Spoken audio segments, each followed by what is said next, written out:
Coming to you from Australia, the Totally Immersed TV on the Radio podcast. All things from the Australian National Hobie Cat Association, just having a yarn with special guests.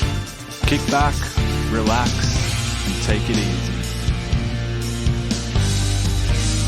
Alright, hi everyone, welcome to the second installment of Totally Immersed TV on the Radio. I'm Luke Crouch and we've got Paddy Butler here as well. So what's happening, Paddy?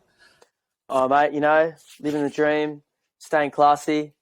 We're loving it. We're all prepped. We're all ready to go when I say ready to go, I'm definitely not ready to go for the Hobie 16 World Championships taking place in Spain in less than a month's time. But it's all happening. Everything's going on. There's a lot of planning going on for the 50th Hobie Nationals. But we've also got a lot on the calendar. So what have you been up to, dude? What have you been up to the last few weeks?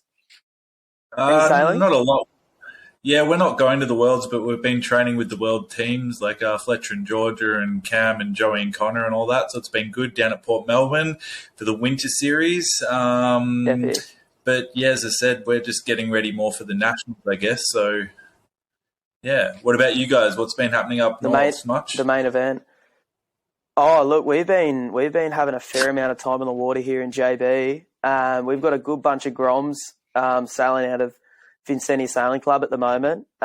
Literally in the past week, we've just finally got two Dragoons down at the club for the first time. So they're officially here and part of Vincentia Sailing Club. The two Dragoons that were supplied by Hobie Cat Asia Pacific during the New South Wales States back in January.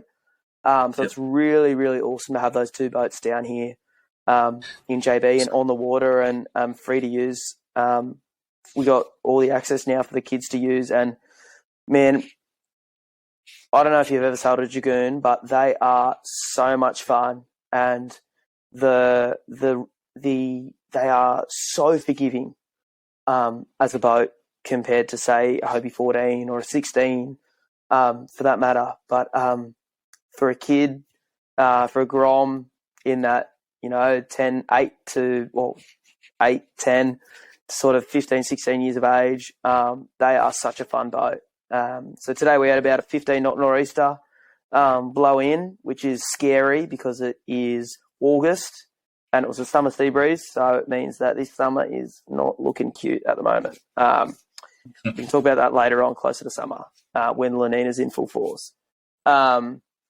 But yeah, epic day on the water. So we had, for the second day in a row, Zoe and Gillian sailed together. So Zoe's in year 6, Gillian is in year 9. And they sailed together on the Dragoon today, and they were absolutely loving it. Hoping to get some footage out there in the next few days of that. But they are having so much fun sailing together. Brody and James, so Jimmy the Kid, who's been sailing with Gav a fair bit on the 16, and Brody Watt, who's sailed with Doogie in Twofold Bay and has now teamed up with Jimmy on the 16, and they are sending it on the 16. They're having so much fun. Jimmy, in the past week or two, within the last fortnight, has pretty well cracked going out on trapeze with the main in his hand. So we sat down and watched that footage last week and talked about the way that the boys were going out on wire, how they were going through the tacks, et cetera, et cetera. But their boat speed, when they're twin stringing, is it's pretty cool to watch. The boys have some really good boat speed. It's just about getting time on the water and working through the tacks, jibes, and really working through sailing around a course, which the boys are getting better at every day. And then for the girls, on the Dragoon, they are absolutely kicking the boys' ass. I have never seen anyone more ballsy sailing in a bit of breeze. So pretty keen to see how the girls go in the months to come. That is my brief rundown of what's been happening in Jervis Bay, but we might have a yarn about what's going on upcoming on the Hobie calendar. Yeah, there's a fair bit, isn't there? Like a lot in Victoria and New South Wales, but of course Queensland and WA. Jam-packed. So probably down my way, the next big regatta is going to be the McRae Cat Challenge, which I believe is that weekend of the 26th of November. 26th, 27th of November, yeah. So we had a pretty big turnout last year, I think probably 12 16s and hopefully a few more, but that'll be a good little regatta pre-Christmas. So, that'd be awesome. And then you got a few up your way as well.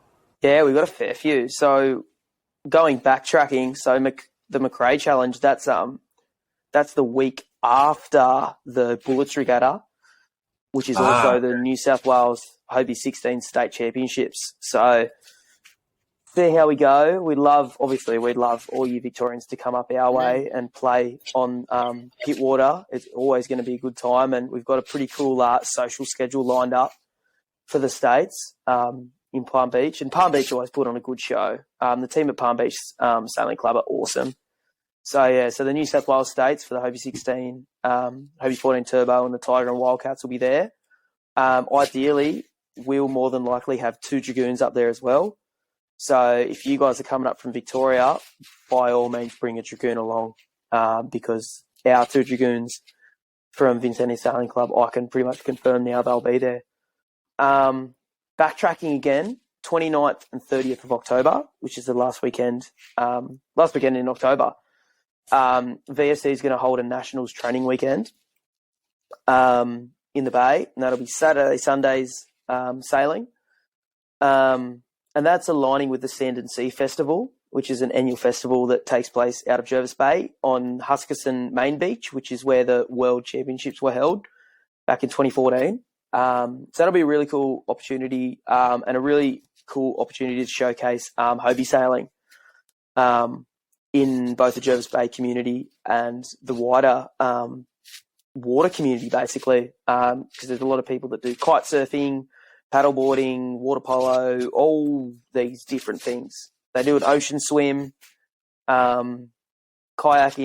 It's a big Sand and Sea Festival. So it'd be really cool to have the Hobie Cats there and run the mark and interstate. So they get a lot of interstate people as well come in and people travelling to that festival. So that'll be pretty cool. Backtracking again on the 15th and 16th of October.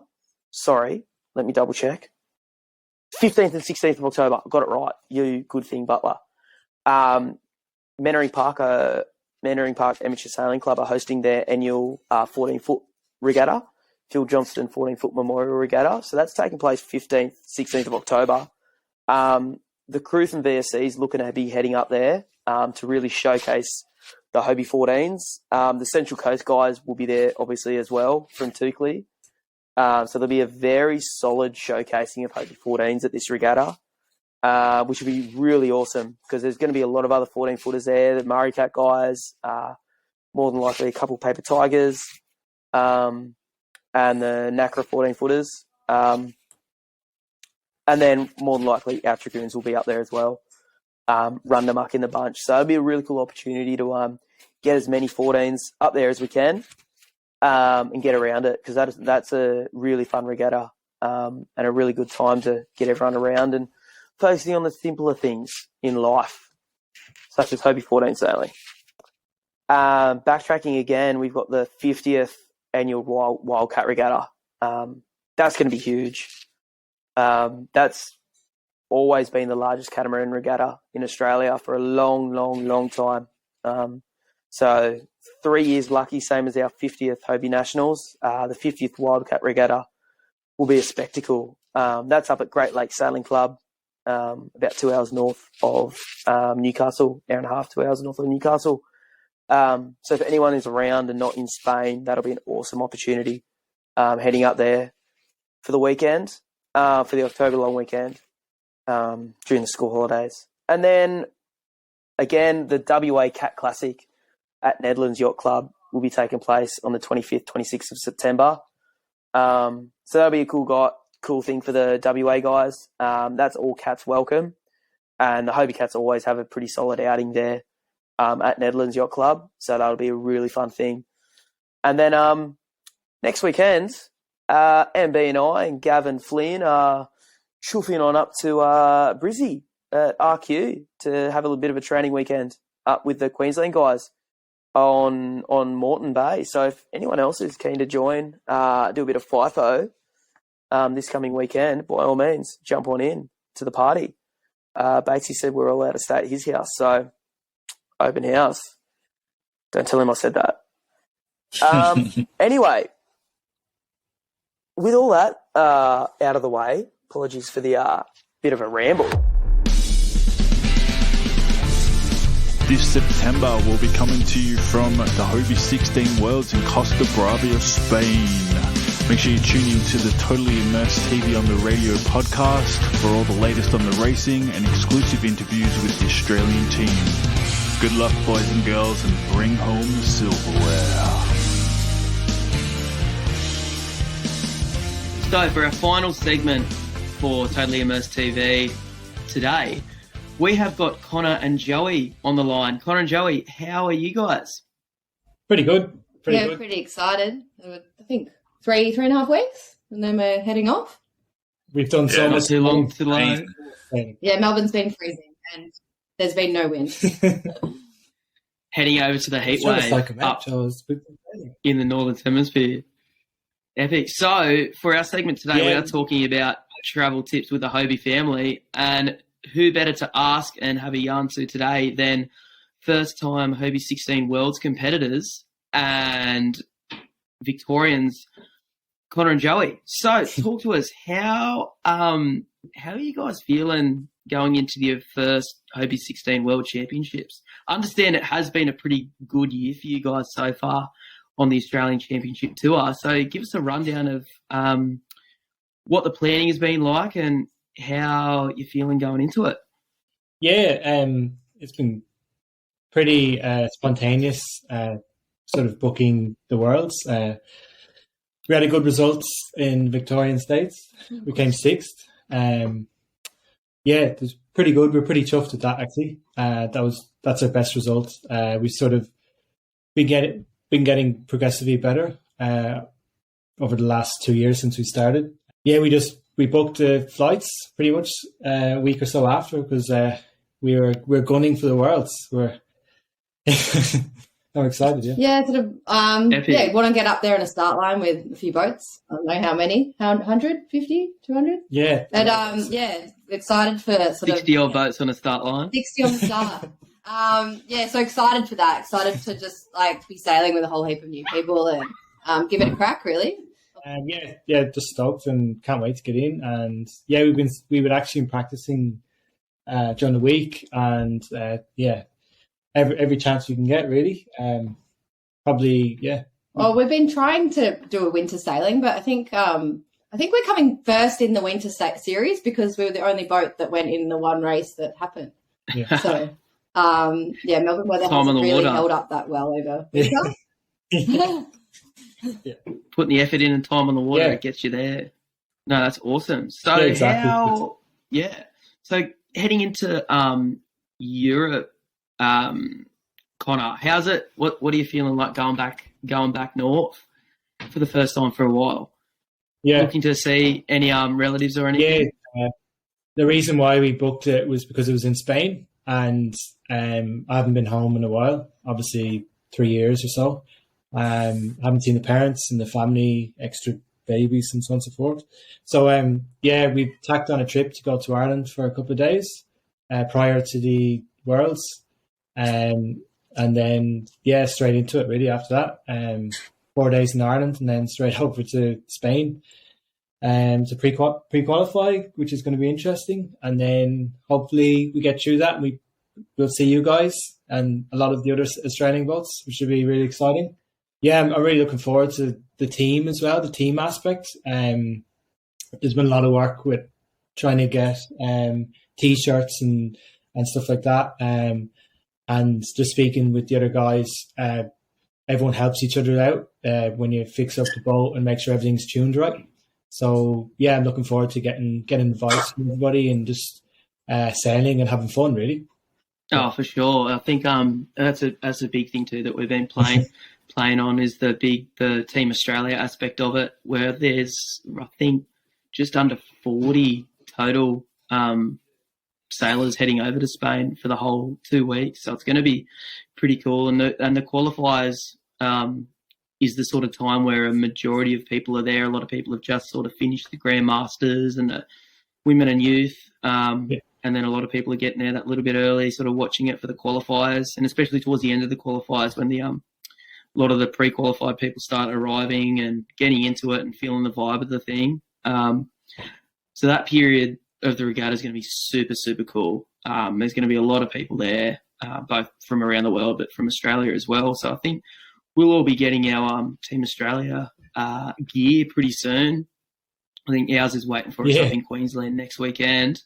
So I'm pretty keen to get my new jumper because I cannot find my Florida 2019 jumper at all, and it's been really annoying me for the past 6 months. Anyway, but that's awesome. Oh, we might be able to move on. Let's get a new one. Yeah, get a new one. Susie, shout out to actually Susie again for organising those from WA, a legend. She's been doing it for the past few years. And she nails it every time. Anyone else who would like to jump onto that bandwagon, just get in contact with us here via the podcast or with Susie Gett herself. Leading into a few questions for you two, we've got, so part of the travel tips, travel advice for the Hobie family, essential regatta supplies. Conor and Joey, what are they for you? Which I haven't thought about. I'm bringing some protein bars. I'm thinking about that this week. And I pack some bars for the boat. What else are you bringing? Well, you need to put on weight still. So that's our mission for the next 4 weeks. A lot of lead. A lot of lead. I was I've put on weight and now I've lost it in the last couple of weeks. And, anyway, what are the supplies? Keep with the question. Sorry. Well, I'm just hoping I don't lose my luggage, really. We're gonna put a tracker thing on our luggage. So a good thing I'm thinking of is basically put everything in the hand luggage or your carry-on. So that's. Yeah, I think we're going to pack one carry-on bag with all the sailing gear and another one with some clothes. And the tracking device features.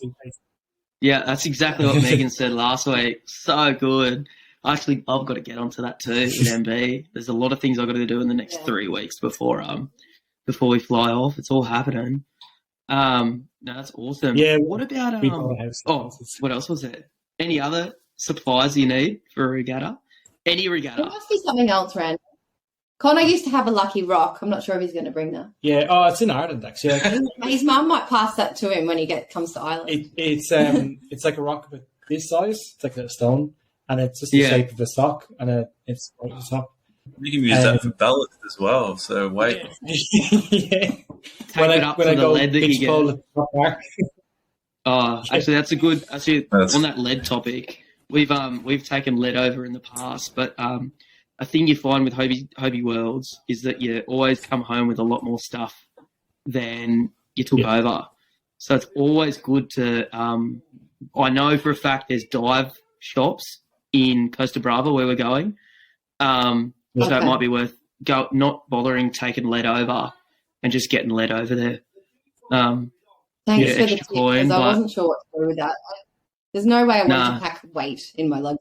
Yeah. No, because, you're always strapped for weight anyway, so I reckon definitely you'll be able to get weight over there for sure, because, there's a few dive places, so that's a good bet, actually. Anyone else listening on the airways, take that advice in. Question number 2. Anything else? We'll probably put some sunscreen in, even though that's a bit weird when it's winter here, but that's probably we'll need sunscreen over there. Pack to cover up, that's for sure. Try not to let too much skin get exposed because you get hammered out in those boats, especially if there's not much wind. Yeah. I like this one. Pre-race rituals or any superstitions? That's a good question. Did you have any with the other boat? I was very superstitious when I was younger.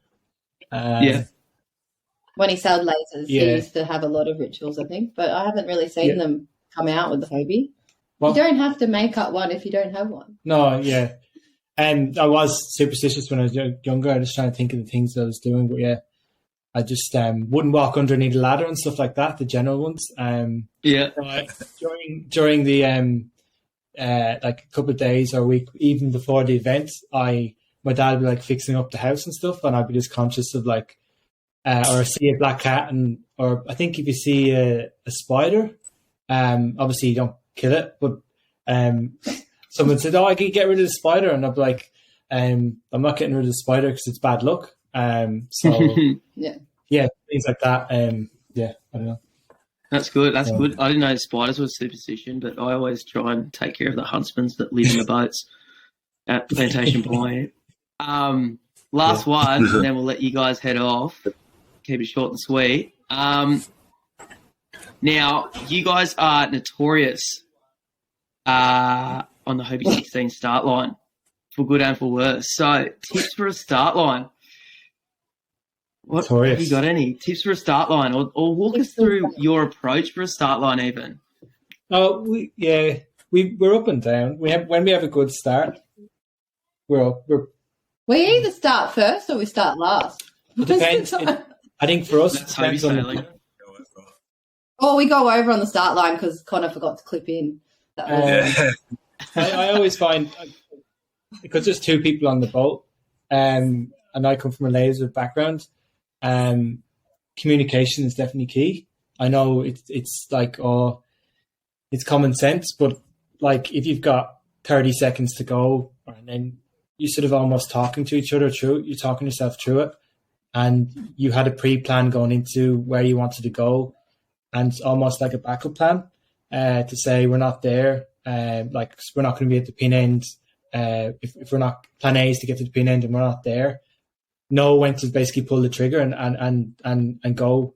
And really know when to change tack if it's not going to work. Yeah, and just go for the line, like, because everything changes in the start line, and you're not going to get exactly where you want to be. Yeah, I don't know. I'm just rambling on now, but yeah, that's sort of, I don't know. Any tips for you? And I think we're really trying to more like kind of keep the boat really stationary, and then and be far enough back that we can have that sort of lead time to speed up. Because if you're too close to the line, you can't get that acceleration time. To accelerate, I think that's the start line going. No, sure. So that's something we really tried to improve on. I was just curious for other people that might want to go to the Worlds in the future. What was the sign-up process like to enter the Worlds, and what are you kind of expecting when you get there? Like, if you built a kind of thing up in your head of what to expect? You do not. I keep asking Connor what's happening. I kind of just signed up and I'll just go with the flow once I get there. I'm not sort of that strict. Maybe I should be, but yeah. But yeah, it was pretty easy to sign up. They're pretty good actually, because when I signed up, we signed up pretty much last minute. There was a couple of dates where you could get cheaper prices, and we signed up like a day or two, or I think it was a day before. A couple of early birds. I think we missed the first early bird. It showed it up on the website, not registered or whatever. But the guys that I don't know names, but the people that are actually over it are pretty good, and got back to me and like reassured me like I'd registered everything A-okay. It's a pretty good process. I thought it was pretty easy. And then I think I had to get a registration with like Hobie Cat Victoria, Australia, or whatever it is, the whatever that association. So I had to sort that out. Yeah, so I had to just register for that, and then we gave them that code, and then they like approved me as crew. So I think Connor initially put himself down as the skipper, and then after he had to then invite me as crew, and so then I filled in the form after that from memory. Yeah. But that was pretty easy. Yeah, it's really really easy. And for people that want to sail in the Worlds, we haven't sailed. We've like this is our first time, but I think you just go for it if you really want to do it. I think just just sign up and give it a crack. Yeah. I think Connor's biggest decision is which country he sailed for. He sort of wanted to sail for Ireland, but yeah, he's sailing for Australia. Yeah, my Aussie accent is coming on. G'day, mate. Sorry. When the victory, I actually was thinking about like my winning speech if I win. When you dream, and just I was just like, what do I say? So you're expecting my mum and dad in the same room, so I just like, sort of like Australia's home, but Ireland's always in my heart, I suppose. But yeah, it's definitely write that down. You might have to use that. Connor. Good chat. Yeah. Oh, very good. Thanks, Conor and Joey, for joining us today. It was awesome to have you on, and we'll be keeping in touch and looking forward to catching you in Spain very soon. Good luck with it all. Hope you guys come in the top something. Beat all the New South Wales boats. There you go, bloke. There's not many of us, but let's get into it. Yeah. I'll be waiting with a beer in my hand for you. You've been listening to Totally Immersed TV on the radio. Thanks for tuning into our podcast, and we'll see you next time.